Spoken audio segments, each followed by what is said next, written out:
Hello and welcome to our presentation. Organizations, no matter what field, have a specific culture and values, which aids in the company's achieving its short-term and long-term goals. In fact, every company faces unique organizational behavioral issues that often go unchecked.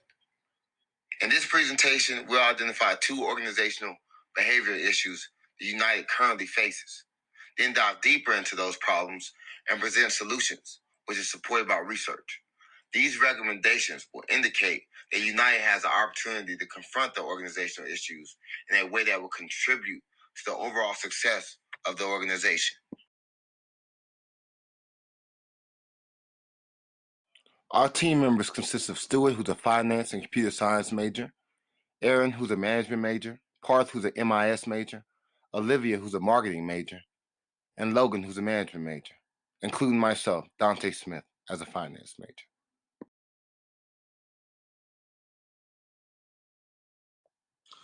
For the sake of identifying any management issues within United, the necessary data needed to be collected. To do this, an extensive interview with a current employee was conducted via Zoom. Our interviewee is Laura, a current maintenance training supervisor for United. The questions that were asked pertain to organizational commitment, culture, and employee satisfaction. Secondly, a 10-question survey was distributed to non-managerial staff members. The survey was divided into 2 categories: organizational commitment, leadership. Employees were asked if they disagreed on a survey of statements from a scale of 1 to 5, with 1 being a strongly disagree and 5 being strongly agree. A total of 5 employees responded to the survey. And now I would like to pass it to Parth, who will talk about our first organizational behavioral problem.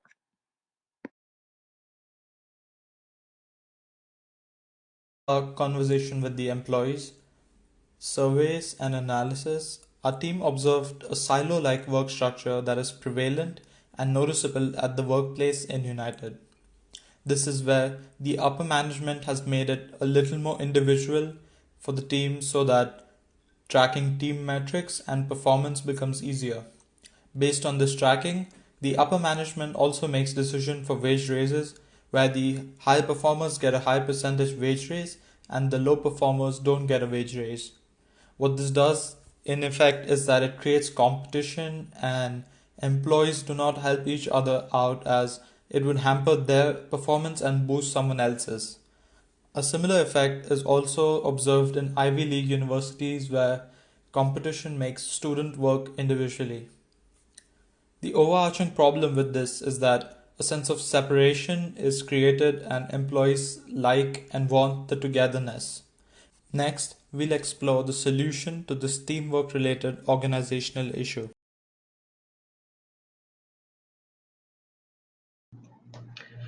Breaking silo operations.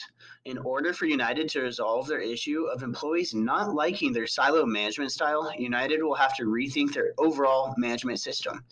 The idea in their best interest would be to train and hire cultural brokers. Cultural brokers are people who excel in interface collaboration and have relationships that span across multiple sectors and departments. Deploying these brokers will bridge and build relationships between employees across the company. This will increase job satisfaction and in turn improve quality work output.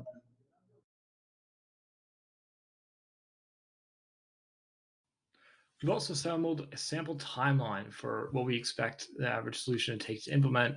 In this case, we focused our first and second weeks on a data gathering operation. We want to make sure we're understanding which teams are separated, how they're separated, what kind of barriers we might encounter in trying to break those down. From there, we'll also look to see which cross-team opportunities could present the most benefits with the teams that have the highest synergies being prioritized. From then on, we'll move on to week 3 and 4, where we're hoping to develop these activities that can help combine these groups, to have them combine and work cross-functionally much more efficiently. From there, we're also going to run example projects to demonstrate to these teams and the individuals within these teams the benefits that can be gained from working together, kind of showing how mock work between the two can translate to real work and showcasing the benefits there. From week 5 and beyond, we do want to be consistently monitoring the real world progress, as well as being cognizant of any changing situations present the need for additional brokers or for enhanced meshing between different groups or between different opportunities, and for situations that come up that might require or actually might benefit from having more synergies, those could definitely be reflected in a changing situation and how we'd implement brokers to address those. I'd now like to pass it off to Aaron, who'll be talking about the second problem that we've uncovered.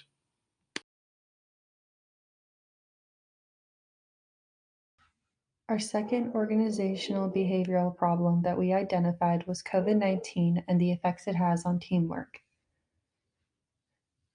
After a year of working at home, United employees wanted some type of normalcy when they returned to their work.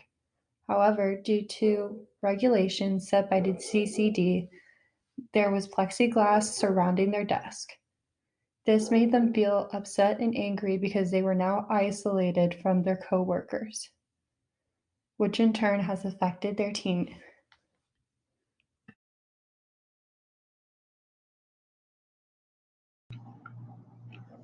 Returning to work. It is unfortunate that the United employees have lost their effective commitment due to COVID restrictions and the remote work environment. The solution at hand here is to progressively transition into a normal and in-person workplace within the next year, as vaccinations become readily available for everyone. Attending a normal work environment will regenerate the lost effective commitment and bring back the employee emotional ties that they have to their own company, United.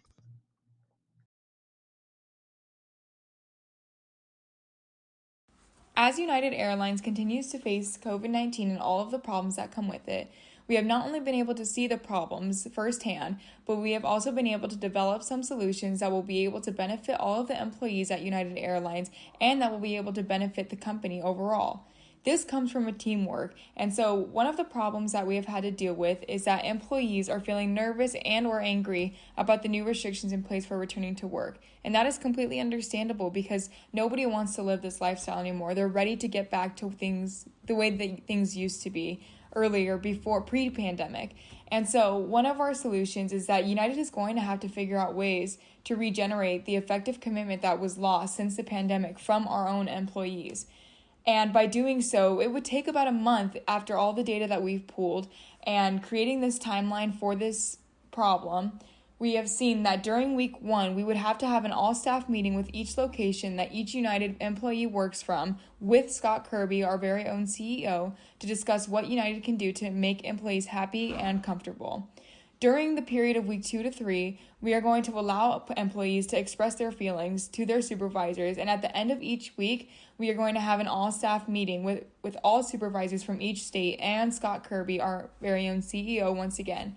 And during that last week, we are going to be implementing some of the ideas that employees suggested and making sure that United is keeping their employees safe and happy.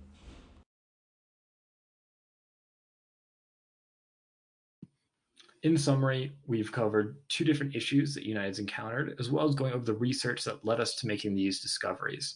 The first being the issue of it being siloed, where cross teams are not working together as efficiently and as well as they should be, and how we need to prioritize rewarding them for working across teams.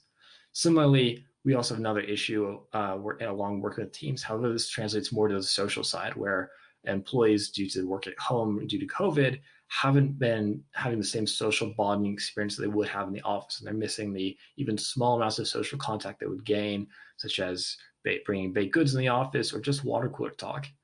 And from there, we've also presented solutions for each of these problems and how we'd recommend addressing them, along with timelines for how to approach this.